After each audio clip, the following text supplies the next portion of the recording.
Assalamualaikum warahmatullahi wabarakatuh. Perkenalkan, nama saya Sri Wahyuni, guru di SMA Negeri 1 Parigi, Kabupaten Parigi Motong, Provinsi Sulawesi Tengah. Sekaligus saya sebagai mahasiswi PPG dalam jabatan kategori 1 tahun 2022 di LPTK Universitas Tadulako Palu. Pada hari ini, Rabu tanggal 5 Oktober tahun 2022, saya sedang melaksanakan uji kinerja praktik pembelajaran dengan menggunakan model pembelajaran problem-based learning.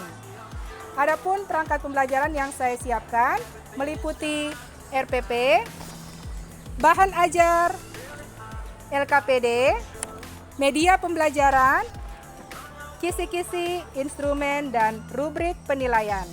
Nah, bagaimana pelaksanaan uji kinerja praktik pembelajaran yang saya lakukan di sekolah? Selamat menyaksikan.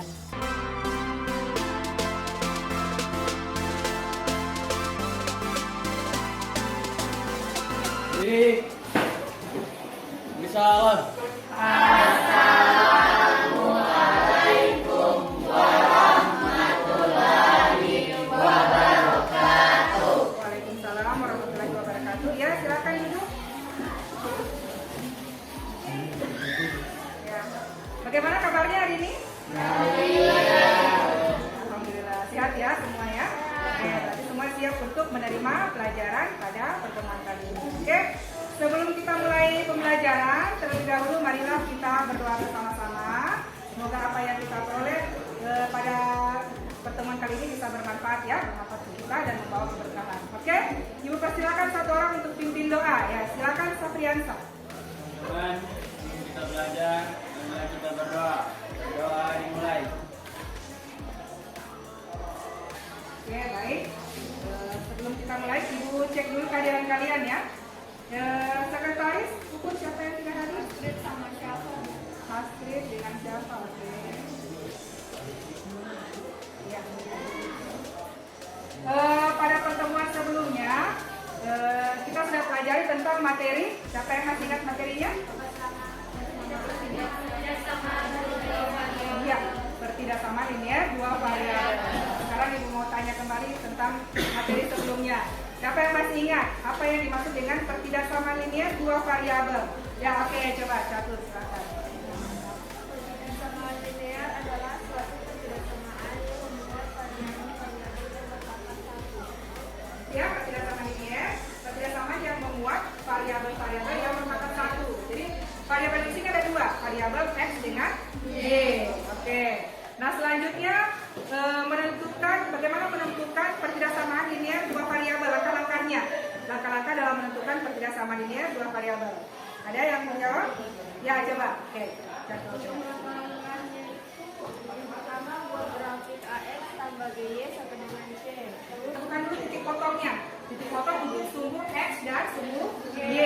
Ya, jadi kita cari dulu titik potongnya. Kemudian yang berikut menentukan daerah penyelesaian. Menentukan daerah penyelesaian untuk sistem pertidaksamaan linear dua variabel. Coba, siapa yang bisa? Ya, oke, coba Nirsia. Ambil sekarang titik P X1 Y1 yang terletak di dua penyelesaian dari pertidaksamaan AX ditambah GY yang lebih besar dari dengan C. Daerah penyelesaiannya, ya. Jadi kita ambil uji titik dulu ya. Kita ambil sembarang titik. Jadi termudah itu titiknya kita ambil itu titik 0,0. Itu yang kita ujikan. Jadi kalau misalkan 0,0 kita substitusi ke pertidaksamaan. Kalau nilainya itu 0,0 itu masuk, artinya benar ya.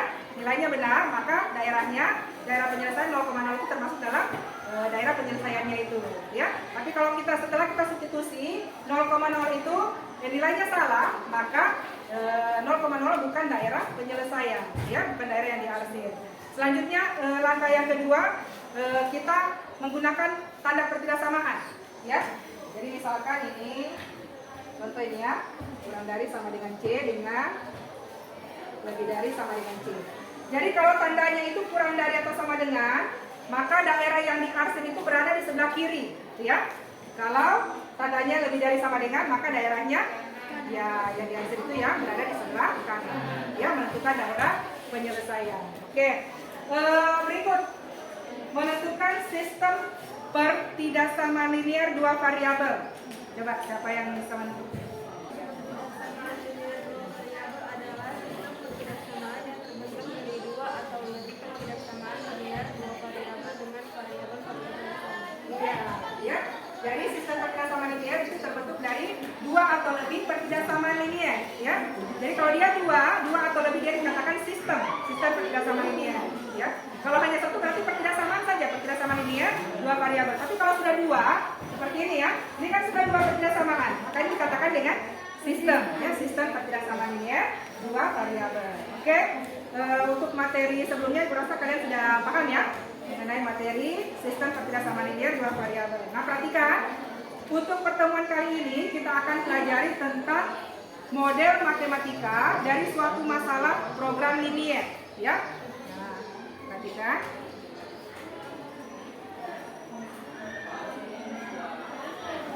Nah, ini berikut kompetensi dasar dan indikator pencapaian kompetensi. Adapun kompetensi dasar pada pertemuan kali ini, ya, jadi 3.2 kompetensi dasarnya menjelaskan program linear dua variabel dan metode penyelesaiannya dengan menggunakan masalah kontekstual. Kemudian yang 4.2 menyelesaikan masalah kontekstual yang berkaitan dengan program linear dua variabel. Adapun indikator pencapaian kompetensi, jadi yang pertama, bagaimana merancang model matematika dalam suatu masalah program linear. Kemudian menentukan nilai optimum. Optimum ini artinya menentukan nilai maksimum dan minimum dari fungsi tujuan. Kemudian yang berikut 424 ini adalah keterampilannya ya. Bagaimana menyelesaikan model matematika dari suatu masalah nyata yang berkaitan dengan program linear dua variabel. Tujuan pembelajaran kita pada pertemuan kali ini. Jadi diharapkan yang pertama itu kalian dapat merancang model matematika dalam suatu masalah program linear dengan benar. Itu tujuannya ya.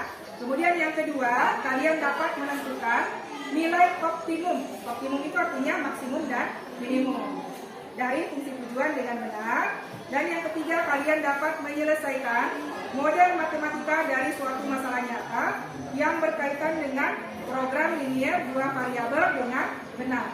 Ya, tujuan pada pertemuan kita kali ini. Oke, lanjut.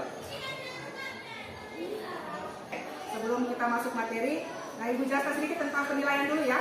Penilaian pada pertemuan kali ini itu terbagi atas 3. Jadi yang pertama, penilaian sikap, pengetahuan, dan keterampilan. Yang pertama untuk penilaian sikap, apa saja yang dinilai untuk penilaian sikap? Spiritual dan sosial. Ya, spiritual dan sosial. Untuk spiritual, itu contohnya seperti memberi salam dan berdoa, ya. Kemudian untuk yang sosial, sikap sosial yang dinilai adalah jujur, disiplin, tanggung jawab, kerjasama. Jujur, disiplin, tanggung jawab, kerjasama. Oke, untuk penilaian pengetahuan, Evaluasi atau kuis, tanya jawab. menggunakan kuis, oke, dengan tanya jawab. Kemudian untuk keterampilan, Diskusi dan presentasi, pembuatan materi diskusi, kemampuan menjawab pertanyaan, kemampuan menyelesaikan masalah, dan kemampuan mengolah kata. sudah paham ya untuk penilaian. Jadi selama kalian melakukan kegiatan pembelajaran itu semuanya dinilai dari pertama sampai terakhir, ya. Ada penilaian sikap, kemudian ada pengetahuan dan keterampilan. Oke. Manfaat program linear. Nah, pada pertemuan kali ini apa sih manfaat kita mempelajari program linear? Dijelaskan dulu sedikit ya. Jadi program linear adalah suatu alat yang digunakan kemudian perbankan, pendidikan, dan masalah lain yang dapat dinyatakan dalam bentuk linear. Nah, dalam program linear ini ada 2 fungsi. Jadi yang pertama itu fungsi kendala, dan yang kedua adalah fungsi tujuan. Kalau fungsi kendala itu menyangkut tentang batasan-batasan itu ya, batasan-batasannya. Misalkan X lebih dari sama dengan 0, Y lebih dari sama dengan 0, itu ya, itu batasan-batasannya. Kemudian untuk fungsi tujuan, nah ini untuk menentukan nilai optimum. Optimum itu apa? Nilai maksimum dan ya, maksimum dan minimum, yaitu mencari nilai maksimal. Jadi kalau dalam soal cerita itu, kalau misalkan ada soal cerita yang berkaitan dengan mencari keuntungan, itu berarti yang dicari adalah nilai maksimalnya. Tapi kalau yang ditanyakan itu mengenai masalah biaya, berarti yang dicari adalah nilai minimal, ya. Oke, kita masuk ke permasalahan. Nah, sekarang perhatikan, ini ada Ibu sajikan video pembelajaran tentang program linear. Silakan diamati, dicermati, kemudian kalian catat ya apa yang Ibu sajikan ini dalam video ini. Nanti sebentar kalian jelaskan. Oke? Ibu berikan waktu, silakan disimak baik-baik videonya. Ibu berikan waktu selama 2 menit untuk menyimak dan mencatat. Oke.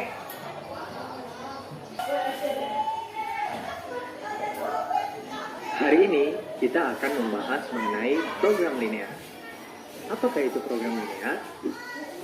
Program linear adalah materi yang dapat kita gunakan untuk menyelesaikan masalah yang berhubungan dengan optimasi. Mengoptimasi berarti kita berupaya mendapatkan hasil yang terbaik. Sebagai contoh, Ibu Rini ingin membuat 2 jenis kue, yaitu donat dan bakpia. Untuk membuat kue donat dibutuhkan 10 gram terigu dan 5 gram gula. Untuk membuat kue bakpia dibutuhkan 20 gram terigu dan 5 gram gula. Kue tersebut nantinya akan dijual. Keuntungan satu donat adalah Rp500 dan keuntungan satu bakpia Rp800. Keuntungan yang sebesar-besar. Keuntungan inilah yang nantinya akan kita sebut sebagai fungsi maksimum. Mengapa? Karena ada kendala, yaitu jumlah terigu dan gula yang dimiliki Ibu Rini terbatas. Saat belajar lebih jauh, nanti kita akan mengenalnya sebagai fungsi kendala. Tanpa belajar program linear, kita kamu diharapkan dapat menyelesaikan masalah optimasi tanpa harus menebak-nebak. Artinya, kita akan belajar menerjemahkan masalah sehari-hari ke dalam kalimat matematika. Baik. Jadi tadi ya video pembelajaran mengenai permasalahan program linear. Nah sekarang Ibu tanya, siapa kira-kira yang bisa menjelaskan tentang permasalahan yang sudah Ibu sajikan ini? Ada?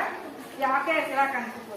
Silakan. Jadi dari video yang dipaparkan tadi, kita bisa mengetahui tentang pengertian program linear yang dimana membahas tentang masalah optimasi atau untuk mendapatkan keuntungan yang sebesar-besarnya. Kan tadi juga ada jelaskan tentang contoh permasalahannya. Jadi untuk rinciannya sebagai berikut, Ibu Rini ingin membuat 2 jenis kue, yaitu donat dan bakpia. Untuk bahannya ini, donat membutuhkan 10 gram tepung terigu dan 5 gram gula. Untuk bahan bakpia, Ibu Rini membutuhkan 20 gram tepung terigu dan 5 gram gula. Sedangkan bahan yang tersedia yaitu terigu tersedia sebanyak 800 gram dan gula tersedia sebanyak 250 gram. Kemudian kue tersebut akan dijual dengan keuntungan 1 biji donat itu akan mengambil keuntungan sebanyak Rp500. Sedangkan 1 biji bakpia itu akan mengambil keuntungan sebanyak Rp800. Lanjut, yang ditanya itu berapa jumlah kue donat dan bakpia yang harus dibuat oleh Ibu Rini untuk mendapatkan keuntungan yang maksimum. Jadi di sini ini merupakan masalah optimasi, di mana kita harus berusaha untuk mencari keuntungan yang terbaik dan keuntungan yang sebesar-besarnya. Yang terakhir di sini adanya kendala, yaitu keterbatasan bahan. Tadi sudah dijelaskan keterbatasan bahan tepung terigu dan gula. Jadi keterbatasan bahan itu yang dimiliki oleh Bu Rini disebut sebagai fungsi kendala. Oke, baik. Iya, baik. Terima kasih, kita berikan tepuk tangan dulu. Penjelasan dari Ibu ya. Terima kasih ya. Jadi seperti itu ya permasalahan tentang program linear yang sudah Ibu sajikan pada video pembelajaran tadi. Nah, bagaimana cara menyelesaikannya? Nah, sekarang kita akan berdiskusi ya. Kita akan diskusi secara bersama-sama, secara berkelompok. Nah, sekarang akan Ibu bagikan KTB dengan bahan ajar. Jadi silakan kalian berdiskusi sesama kelompoknya, oke? Iya Ibu.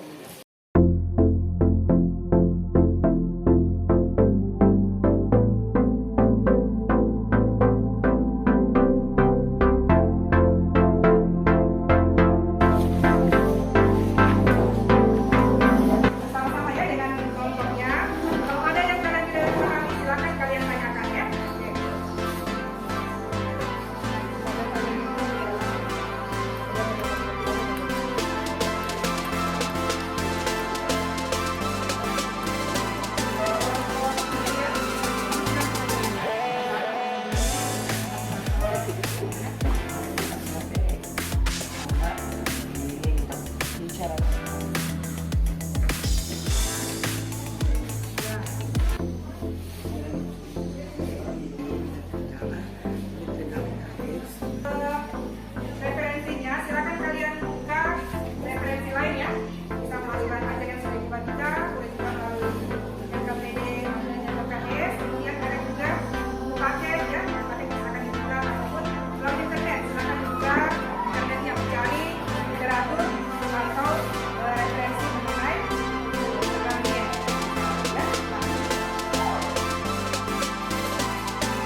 Gimana cara meletakkan?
Oke, baik.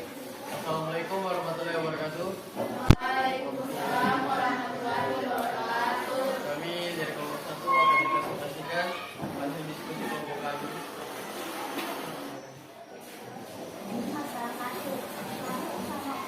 Pelaku usaha UMKM Kabupaten Karimotong setidaknya memproduksi 1 naga dan 240 bungkus keripik daun kelor. Untuk mengemas keripik tersebut diperlukan bagian kardus dengan label A dan B. Untuk 1 buah kardus dengan daun kelor, sedangkan untuk 2 buah label B sebesar 12 dan daun kelor. Label A dalam kurung X 3, label B dalam kurung Y 2, banyaknya 240. Jadi biayanya label A. Ya, baik. Terima kasih atas presentasinya. Kita berikan tepuk tangan untuk kelompok 1. Ya, oke. Bagaimana kelompok lain, ada yang memberi tanggapan? Ya, dipersilakan kelompok 3 ya. Ya, oke. Assalamualaikum warahmatullahi wabarakatuh. Waalaikumsalam warahmatullahi wabarakatuh. Kami dari kelompok 3 ingin memberikan pertanyaan atau sanggahan terhadap kelompok 1. Coba jelaskan kembali bagaimana cara meletakkan angka pada grafis. Grafik. Iya, oke. Dengan jelas ya pertanyaannya ya? Iya, oke ya. Silakan. Ya.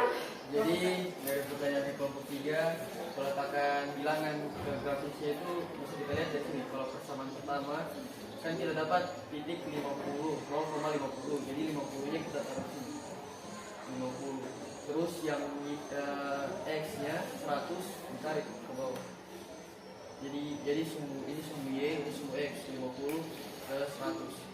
Itu X tambah 2Y sama dengan 100. Terus lanjut ke persamaan kedua, kan didapat sumbu Y-nya 120, 0,120. Jadi 120 di sumbu Y dan sumbu X-nya 80, 80,0. Kelompok 3. Iya, puas Ibu. Iya, baik. Terima kasih ya atas pertanyaannya. Ya. Jadi sudah jelas ya bagaimana menentukan titik potong pada grafik. Jadi kita cari dulu titik potong untuk sumbu X dengan Y ya, seperti itu, seperti yang tadi sudah dijelaskan oleh kelompok 1. Cari dulu titik potongnya untuk sumbu X berapa dan juga untuk sumbu Y, baru kemudian kita buat grafiknya. Oke, baik. Terima kasih untuk kelompok 1. Ya, silakan kembali ke tempat.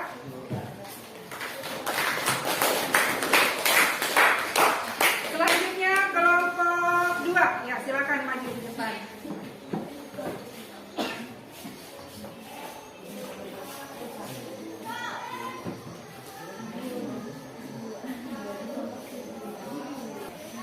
Assalamualaikum warahmatullahi wabarakatuh. Waalaikumsalam warahmatullahi wabarakatuh. Saya dari perwakilan kelompok 2 ingin membahas masalah 2. Suatu pesawat udara mempunyai 60 tempat duduk. Setiap penumpang kelas utama boleh membawa barang hingga 50 kg. Sedangkan untuk setiap penumpang kelas ekonomi. Baik. Selanjutnya dari kelompok lain ada yang akan memberikan apa? Ya, oke. Silakan. Kelompok. Ya, bagaimana? Sudah jelas itu ya pertanyaannya? Jelas? Ya, oke. Silakan dijawab. Cara menentukan standar dari persamaan itu tergantung dari soalnya. Jadi kan suatu pesawat udara mempunyai 60 tempat duduk. 60 berarti pas 60 tidak bisa lebih. Jadi penumpang yang memasuki tidak bisa lebih dari 60, tapi bisa kurang dari atau sama dengan. Jadi otomatis standar dari persamaan itu dikurang dari sama dengan, karena kita tidak ketahui kan berapa penumpangnya. Jadi seperti itu. Sama kayak ini juga persamaan kedua 1.500 kg barang itu hanya mampu menampung, berarti sudah pas di situ, tidak bisa lebih lagi. Jadi kita otomatis ambil kurang dari sama dengan, karena dia bisa kurang dari dan juga sama dengan 1.500. Ya, oke. Bagaimana kelompok 4? Sudah jelas itu ya? Iya, baik. Ya, terima kasih atas penjelasan dari kelompok 2. Ya, silakan kembali ke tempat. Jadi seperti itu ya, bagus ya pertanyaannya. Kenapa tandanya di situ kurang dari? Bukan lebih dari itu ya. Kenapa kurang dari 60? Kurang dari atau sama dengan 60? Itu karena kapasitasnya 60. Ya, berarti bisa sama dengan 60 atau kurang, tapi tidak boleh lebih, ya. Jadi tandanya di situ adalah kurang dari atau sama dengan, ya. Oke, baik. Terima kasih untuk kelompok 2. Berikut kelompok 3. Ya, silakan maju ke depan. Assalamualaikum warahmatullahi wabarakatuh. Waalaikumsalam warahmatullahi wabarakatuh. Saya dari perwakilan kelompok 3 akan membahas masalah 3, yaitu suatu toko menyediakan 2 jenis tas untuk anak dan untuk dewasa. Harga beli tas untuk anak adalah 250.000, sedangkan untuk dewasa 300.000. Sementara modal yang dimiliki adalah 13.500.000. Sayangnya seperti ini. Misalkan tas anak sama dengan X dan tas dewasa sama dengan Y. Harga beli tas anak yaitu 250.000. Harga beli tas dewasa yaitu 300.000. Kapasitasnya tas anak 1, tas dewasa 1. 20.000. Jadi keuntungan maksimum yang diperoleh adalah 1.250.000. Sekian dari kelompok kami. Persilahkan untuk kelompok lain memberi pertanyaan. Ya, baik. Terima kasih untuk kelompok 3. Kita berikan tepuk tangan dulu. Ya. Oke. Selanjutnya dari kelompok lain ada yang memberi tanggapan? Ya, silakan kelompok 4. Bagaimana cara mendapatkan bagian yang diarsip? Ya, bagaimana jelas pertanyaan itu ya? Ya, oke, silakan dijawab. Jadi untuk mendapatkan bagian yang diarsip, kita itu harus melihat ke persamaan 1 dan persamaan 2. Di sini kan persamaan 1 dan 2 itu menggunakan tanda kurang dari sama dengan. Kalau tandanya kurang dari sama dengan, berarti yang diarsip itu bagian dalamnya atau bagian kirinya. Sebaliknya, kalau tandanya itu lebih dari, itu yang diarsip bagian kanan atau bagian luarnya. Jelas? Oke, baik. Bagaimana kelompok kita sudah bahas di materi sebelumnya ya, mengenai tanda ketidaksamaan. Jadi kalau tandanya itu kurang dari atau sama dengan, maka daerah yang diarsip berada di sebelah kiri, ya. Kemudian kalau tandanya lebih dari atau sama dengan, maka yang diarsip itu yang berada di sebelah kanan. Oke, baik. Terima kasih untuk kelompok 3. Selanjutnya kelompok terakhir ya, kelompok 4. Silakan maju ke depan.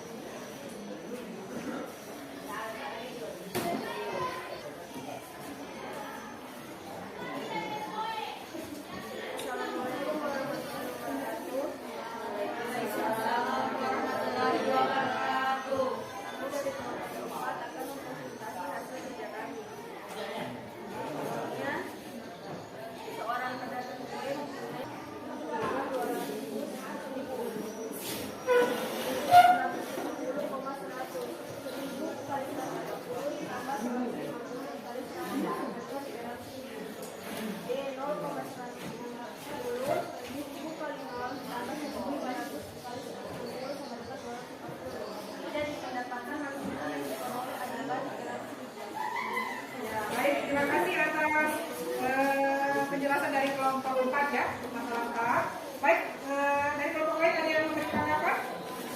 Ya, silakan kelompok 1. Dari kelompok 1, bagaimana kalau yang disubstitusi nilai X dan yang dieliminasi nilai Y-nya? Ya, bagaimana? Jelas itu pertanyaannya dari kelompok 1? Bisa? Ya, oke, silakan.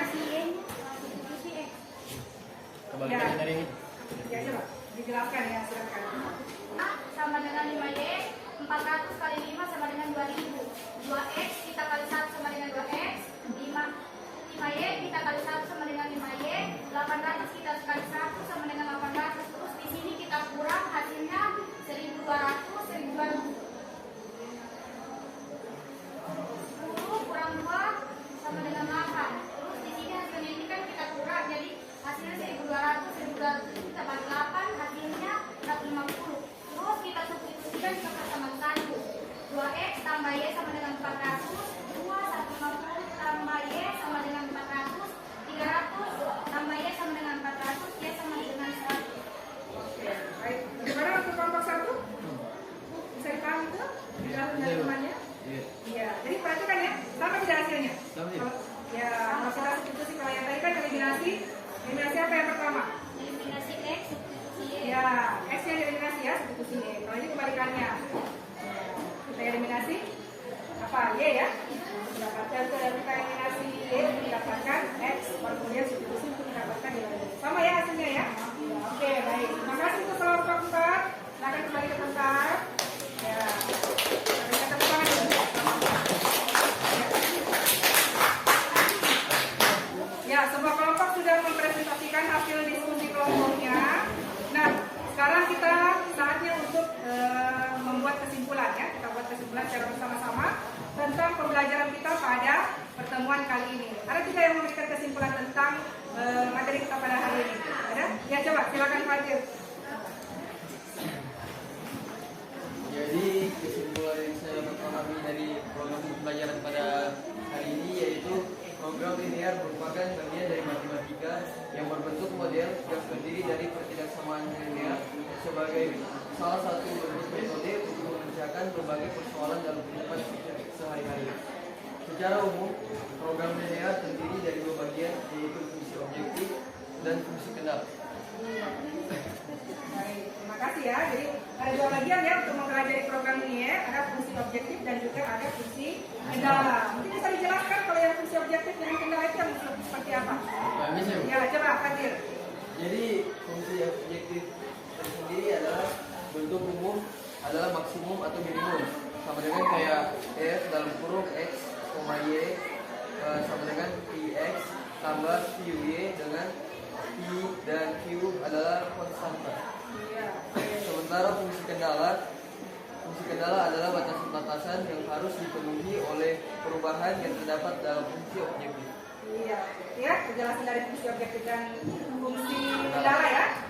Bagaimana bisa paham ini tentang materi kita program ini ya? Jadi mencari program ini itu kita harus pahami dulu apa yang akan kita tanya, apa yang akan kita cari ya, fungsi tujuan dan fungsi kendala itu dulu ya. Kita cari model matematikanya, kemudian buat fungsi kendalanya dan fungsi tujuan. Fungsi tujuan itu apa tadi? Fx, y sama dengan Sama dengan px tambah qy. ya. Ya, PS tambah PY ya. Iya, P iya. dengan Q itu adalah apa? Konstanta ya, atau bilangan atau ketetapan ya. Kemudian untuk fungsi kendala seperti misalnya tadi kalian sudah jelaskan ada X lebih dari sama dengan 0, batasan-batasannya itu ya, Y lebih dari sama dengan 0 itu adalah fungsi kendala. Kemudian mencari pertidaksamanya itu sudah paham ya materi sebelumnya. Jadi buat dulu titik potongnya, kemudian cari nilai X untuk sumbu X, maka Y-nya dicari. Kalau sumbu Y berarti X yang dicari. Kemudian gambar pada grafik daerah penyelesaiannya. Sudah jelas ya? Jadi daerah penyelesaiannya kalau dia tandanya kurang dari atau sama dengan, maka daerah yang diarsir berada di sebelah kiri. Oke. Kalau yang lebih dari sama dengan, kalau dia tandanya lebih dari atau sama dengan kanan, daerahnya diarsir. Oke. Kemudian mencari maksimum dengan minimum, fungsi objektif. Jadi dari gambarnya tadi diapakan? Cari titik-titiknya ya, titik-titik sudutnya atau titik pojok. Jadi seperti tadi ada titik A, titik B, titik C, titik D ya. Kemudian kamu cari nilai maksimumnya, substitusi ke kemana itu?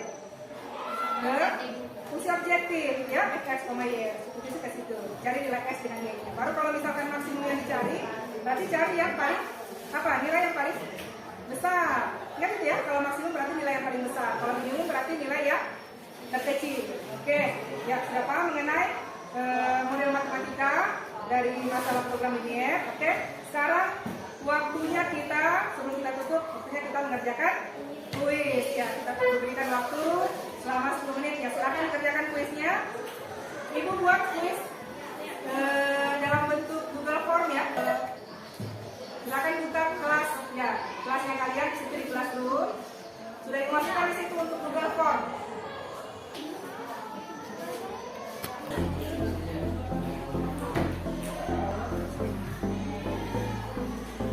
Ya, kelompok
sebagai penutup, Ibu mau sampaikan dulu untuk pertemuan kita pada pertemuan berikutnya ya. Jadi karena ini materi program linier, ini adalah materi terakhir ya untuk materi program linier ini. Jadi untuk berikutnya Ibu berikan ulangan harian. Jadi pelajari semua materi-materi tentang program linier mulai dari pertemuan pertama sampai pertemuan hari ini ya. Silakan dipelajari melalui bahan ajar, melalui internet dan sebagainya ya. Silakan cari referensi sebanyak-banyaknya mengenai materi program linier. Oke? Sebelum kita tutup, terlebih dahulu marilah kita membaca doa dulu ya. Ibu persilakan satu orang untuk pimpin doa. Ya, coba Rizik. Baik, mari teman-teman sebelum kita akhiri pertemuan kali ini, marilah kita berdoa. Berdoa dimulai.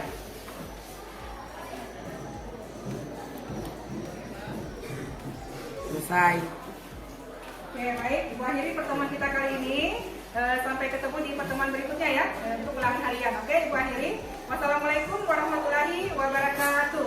Waalaikumsalam warahmatullahi wabarakatuh. Ucapkan. Selamat